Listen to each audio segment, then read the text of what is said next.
तो आज हम बात कर रहे हैं श्री अरविंद आश्रम के एक बहुत ही महत्वपूर्ण साधक चुनी भाई पटेल के बारे में। हाँ, चुनी भाई पटेल। जिनका जन्म 19 जून 1903 को हुआ था और बाद में श्री अरविंद ने उन्हें एक नया नाम दिया, द्युमान। द्युमान। जी, तो आज उनके जन्मदिन के अवसर पर ये चर्चा एक तरह से उन्हें श्रद्धांजलि भी है। हमारे पास उनके जीवन से जुड़ी कुछ खास बातें हैं, कुछ घटनाएं। बिल्कुल, और आज हम कोशिश करेंगे द्युमान जी के जीवन को मतलब एक कर्मयोगी के रूप में समझने की। हाँ, कर्मयोगी। और ये जो नाम है द्युमान, जिसका मतलब है प्रकाशमान, श्री अरविंद ने क्यों दिया, इसका क्या महत्व था, इसको भी थोड़ा समझने की कोशिश करेंगे। देखते हैं कि उनके जीवन से समर्पण और सेवा पर क्या रोशनी पड़ती है। अच्छा। तो फिर चलिए शुरू करते हैं उनके शुरुआती दिनों से। गुजरात के नापाड़ा गांव में जन्म हुआ। हाँ, और उस समय के रिवाज के हिसाब से काफी कम उम्र में शादी हो गई थी काशीबा से। हाँ। शायद 8 साल के थे। सिर्फ 8 साल के।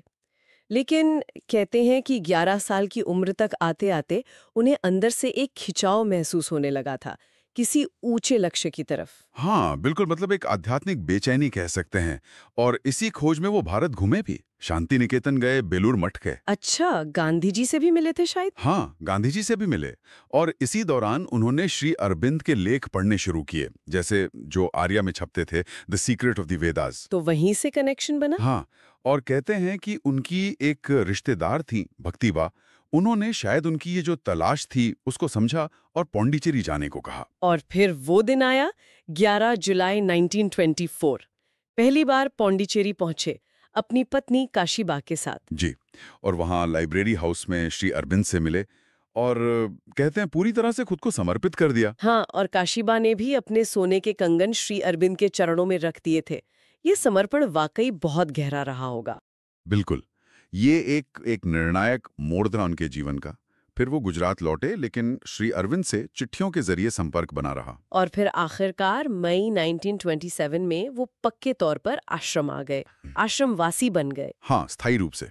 और उसके कुछ ही समय बाद 24 नवंबर 1928 को श्री अरविंद ने उन्हें वो नाम दिया जिसके बारे में हम बात कर रहे हैं, द्युमान। द्युमान, जी। प्रकाशमान। जी, और ये सिर्फ एक नाम बदलना नहीं था, ये जैसे उनके अंदर का जो सच था, उनका जो चरित्र था, उसकी पहचान थी। श्री अरविंद ने 1934 में लिखा भी था उनके बारे में, है ना? हाँ, लिखा था कि द्युमान के चरित्र की जो शक्ति है वो उनके लक्ष्य की सीधी दिशा है, उच्चतम के प्रति उनकी निष्ठा है और प्रकाश पाने और सत्य की सेवा करने की एक तीव्र इच्छा है। तो जब श्री अरविंद उन्हें प्रकाशमान कह रहे थे, ये क्या सिर्फ उनकी निष्ठा थी या कुछ और भी? मतलब उनके व्यक्तित्व में ऐसा क्या था? ये अच्छा सवाल है।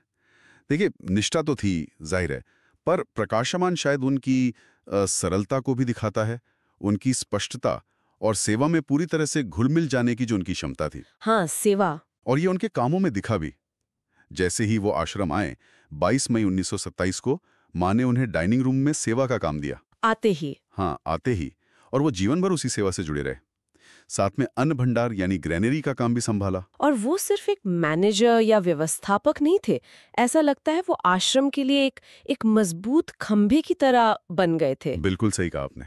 श्री अरविंद ने खुद 1936 में जिक्र किया था कि कैसे द्युमान और कुछ और साधकों ने माँ के सच्चे उपकरण बनकर आश्रम को कुप्रबंधन और यहाँ तक कि वित्तीय संकट से भी बचाया। हाँ, ये बात तो मैंने भी पढ़ी है। उनका समर्पण कमाल का था।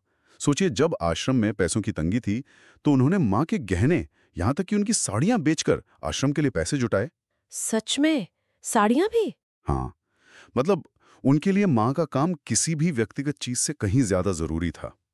यह है कर्मयोग, बिना किसी आसक्ति के सेवा करना। और वो कहानी भी तो बहुत मशहूर है कि माँ ने कहा और उन्होंने 5 साल तक श्री अरविंदो के कमरे की सफाई की, पर कभी उनकी तरफ देखा तक नहीं। हाँ हाँ, ये सुनने में अविश्वसनीय लगता है, पर ये उनके समर्पण को दिखाता है। बिल्कुल। और शायद ये माँ के उस भरोसे से भी जुड़ा है जो उन्होंने द्युमान जी को दिया था। माँ ने कहा था, हाँ? तुम मेरा काम करो, मैं तुम्हारा काम करूंगी। अच्छा, मतलब उनकी साधना माँ देखेंगी। हाँ, एक तरह से यही आश्वासन था। और उनकी सेवा सिर्फ डाइनिंग रूम तक नहीं रुकी। ग्लोरिया फार्म में उन्होंने माँ की इच्छा के मुताबिक बिना केमिकल वाली, मतलब ऑर्गेनिक खेती शुरू करवाई। अच्छा, उस जमाने में ऑर्गेनिक खेती। हाँ, और नए बिल्डिंग्स के निर्माण में भी उनका बड़ा हाथ रहा।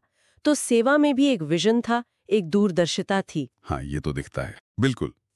शायद इसीलिए माँ ने 1 मई 1955 को उन्हें श्री अरबिंदो आश्रम ट्रस्ट के जो फाउंडर ट्रस्टी थे उनमें से एक बनाया। Founder trustee? जी। और 1991 में वो मैनेजिंग ट्रस्टी भी बने। उनके कुछ आइडियाज भी नए थे, जैसे 1960 में सुपर मेंटल मैनिफेस्टेशन की पहली सालगिरह पर गोल्ड थीम वाला उत्सव करना या आश्रम पर डॉक्यूमेंट्री बनवाना। उन्होंने वाकई सेवा को ही अपनी साधना बना लिया था। तो कह सकते हैं कि द्युमान जी का जीवन माँ और श्री अरविंद की दृष्टि में एक संपूर्ण समर्पण और अथक बिना स्वार्थ की सेवा का जीता जागता उदाहरण है। एक सच्चे कर्मयोगी। हाँ बिल्कुल, एक यथार्थ प्रकाशमान आत्मा। उनका जीवन सोचने पर मजबूर करता है ना? हाँ, उनका जीवन हमें ये सोचने पर मजबूर करता है कि आज के समय में आश्रम के उस खास माहौल से बाहर निकलकर भी हम अपने रोजमर्रा के जीवन में इस तरह की अटूट निष्ठा, समर्पण और सेवा के भाव को कैसे जी सकते हैं। ये एक गहरा सवाल है, विचार करने लायक। बिल्कुल। इस बहुत ही सार्थक चर्चा के लिए आपका धन्यवाद। सभी का आभार, धन्यवाद। जय श्री अरबिंदो, जय श्री माँ।